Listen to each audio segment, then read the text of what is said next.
President Vladimir Putin of Russia on Thursday early morning night ordered the use of Intercontinental Ballistic Missiles (ICBM) in the Dnipro region of Ukraine, which caused injuries and destruction of buildings. But Putin, in a video broadcast on Friday, said the weapon used in Dnipro was Intermediate Range Ballistic Missile (IRBM).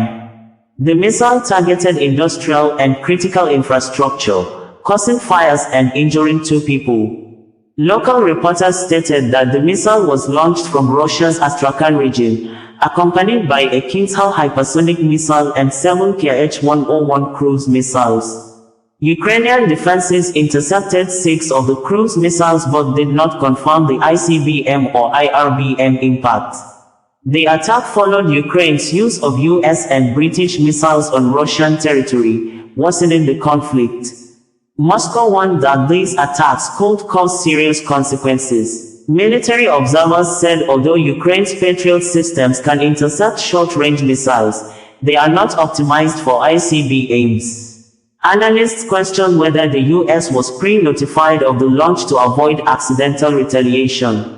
Ukraine fired UK-supplied long-range Storm Shadow missiles at targets within Russia for the first time, according to BBC. Earlier, Ukraine had said that Russia is staging a psychological attack in spreading messages of a large attack after the US closes its embassy in Kyiv over an airstrike threat.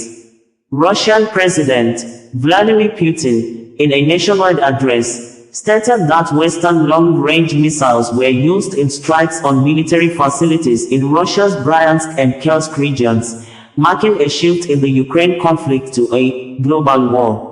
He warned that these attacks require the direct involvement of operators from the manufacturing countries. Putin, during the nationwide broadcast, announced the successful test of the new Intermediate Range Ballistic Missile (IRBM) Oreshnik, equipped with a known nuclear hypersonic warhead, and confirmed its use in a strike on Uzmash. He emphasized that the West should reconsider plans to enable strikes deep inside Russia, warning of decisive Russian retaliation in case of escalation. Although Putin claimed the enemy's objectives were not achieved, he pledged to issue prior warnings to Ukrainian civilians in areas targeted by such missiles. He also criticized the US for violating the agreement to eliminate long-range missiles, transferring its weapons to different regions of the world.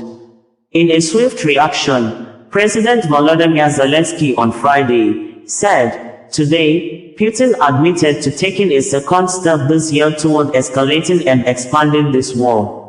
A new ballistic missile was used. Putin struck our city of Dnipro, one of Ukraine's largest cities. This is a clear and severe escalation in the scale and brutality of this war, a cynical violation of the UN Charter by Russia. Let me emphasize, this is already Russia's second step toward escalation this year. The first was involving North Korea in the war against Ukraine with a contingent of at least 11,000 soldiers. Putin has taken both of these steps while ignoring everyone in the world who is calling for no further expansion of the war. He disregards calls from China, Brazil, European countries, the United States, and others. Putin alone started this war, an entirely unprovoked war, and he is doing everything to prolong it, now for over 1,000 days. The use of a ballistic missile against Ukraine today is yet more proof that Russia has no interest in peace. Putin lies when he claims that Ukraine's use of long-range weapons is somehow a new step for us. This is not the first time we have used such weapons, and we have every right to do so under international law. Our right to self-defense is the same as that of any other nation. And when Russian missiles hit our cities, when Iranian Shaheds attack Ukraine every night, when a North Korean contingent is deployed on our borders, Putin is not only prolonging the war, he is spitting in the face of those in the world who genuinely want peace to be restored.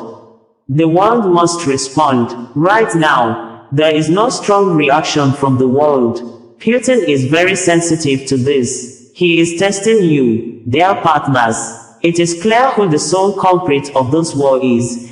who started it on February 24th and who continues to pour all resources into its continuation. He must be stopped. A lack of tough reactions to Russia's actions sends a message that such behavior is acceptable. This is what Putin is doing. Putin must feel the cost of his deranged ambitions. Response is needed. Pressure is needed. Russia must be forced into real peace, which can only be achieved through strength. Otherwise, there will be endless Russian strikes, threats, and destabilization, not just against Ukraine. True peace is worth fighting for. Action is required. Thank you to everyone who is helping. Glory to Ukraine, Zelensky words and in quote. We had on Tuesday reported that there seems to be possible escalation of the more than 1,000-day-old Russia-Ukraine war as Ukraine fired United States of America, USA-made Army tactical missile systems, ATACMS into a major ammunition depot in Karachev area of Bryansk Oblast region of Russia on Tuesday after President Joe Biden gave Kyiv approval to use its long-range missiles inside Russia, an action which prompted President Vladimir Putin to hold emergency nuclear weapon meeting with his team and also signed into law the use of the nuclear weapon against country assisting non-nuclear nation against Moscow, a statement which apparently indicated that Russia may have planned to attack US. Reports from Ukraine indicated that Russia intensified airstrikes against Ukraine during the weekend. Videos posted online on Tuesday showed large explosions at a major ammunition depot, GRAU Arsenal in Karachev in the Bryansk Oblast of Russia, located about 115 kilometers from Ukraine. Kremlin spokesperson Dmitry Peskov told journalists that new changes to Russia's nuclear weapons doctrine signed by President Vladimir Putin on Tuesday mean the use of Western non-nuclear rockets by the armed forces of Ukraine against Russia can prompt a nuclear response. According to reports, the ATACMS strikes by Ukraine affected the facility near Karachev, 70 miles from Ukraine's border, with secondary explosions reported.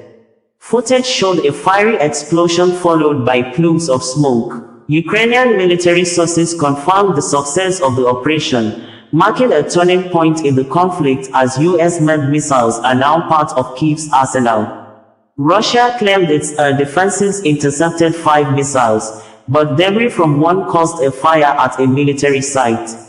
In response, Russian President Vladimir Putin signed a new law allowing nuclear retaliation for long-range missile attacks, lowering the threshold for deploying nuclear weapons.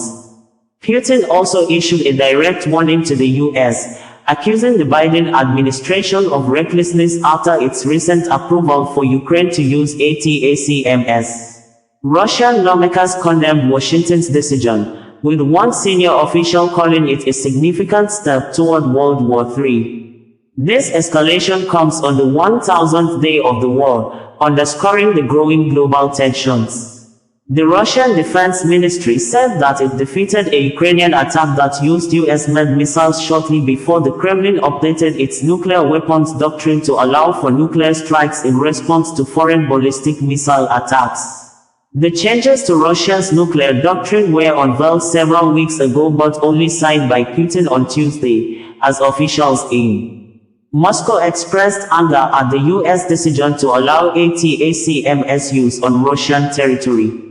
The doctrine now says Russia can launch a nuclear attack against a country assisting a non-nuclear country in aggression against Russia.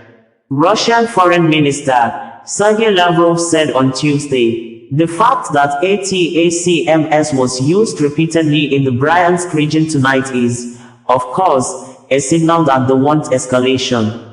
And it is impossible to use these high-tech missiles without the Americans, as Putin has repeatedly said.